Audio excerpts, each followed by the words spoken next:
This sandwich tastes different from all other sandwiches. Finally, I'm gonna share with you one of my favorite sandwich recipe. അപ്പം എങ്ങനെ തുടങ്ങല്ലേ? Clean ചെയ്ത് വെച്ച ചിക്കനിലേക്ക് ഈ സിമ്പിൾ സ്പൈസസ് ആഡ് ചെയ്ത് കുറച്ച് ഒലിവ് ഓയിലും തേച്ച് ഒന്ന് മാരിനേറ്റ് ചെയ്ത് മാറ്റി വെക്കുക.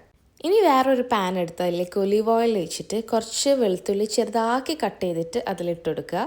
എന്നിട്ടൊന്ന് സോട്ട് ചെയ്തിട്ട് അതിലേക്ക് നമ്മൾ മെയിനായിട്ട് ക്യാപ്സിക്കവും പച്ചമുളകും കൂടി മിക്സ് ചെയ്തത്, അതായത് ഒരുമിച്ച് ക്രഷ് ചെയ്തിട്ടിട്ട് ഒന്ന് സോട്ട് ചെയ്തതിന് ശേഷം നമ്മൾ മാരിനേറ്റ് ചെയ്ത് വെച്ച ചിക്കൻ ഇതിലിട്ടിട്ട് ഒന്ന് കുക്ക് ചെയ്തെടുക്കുക.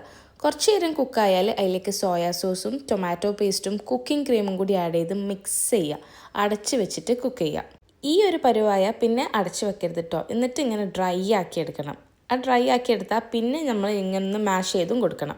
അപ്പോൾ സാൻഡ്വിച്ചിലേക്ക് ഫില്ല് ചെയ്യാൻ കുറച്ചുകൂടി എളുപ്പമായിരിക്കും. ഇനി ബ്രെഡിൽ ലെയർ ചെയ്യാം. മൊസറല്ല ചീസും ചീസ് സ്ലൈസും ലെറ്റ്യൂസും വെച്ചിട്ടാണ് ഞാൻ ലെയർ ചെയ്തത്. നിങ്ങൾക്ക് ഇഷ്ടമുള്ള പോലെ ലെയർ ചെയ്യാം. എന്നിട്ട് നമ്മളൊന്ന് പാനിൽ ടോസ്റ്റ് ചെയ്തെടുക്കുന്നുണ്ട് കേട്ടോ. അപ്പം അതൊക്കെ ഒന്ന് മെൽറ്റായി നല്ല പെർഫെക്റ്റായി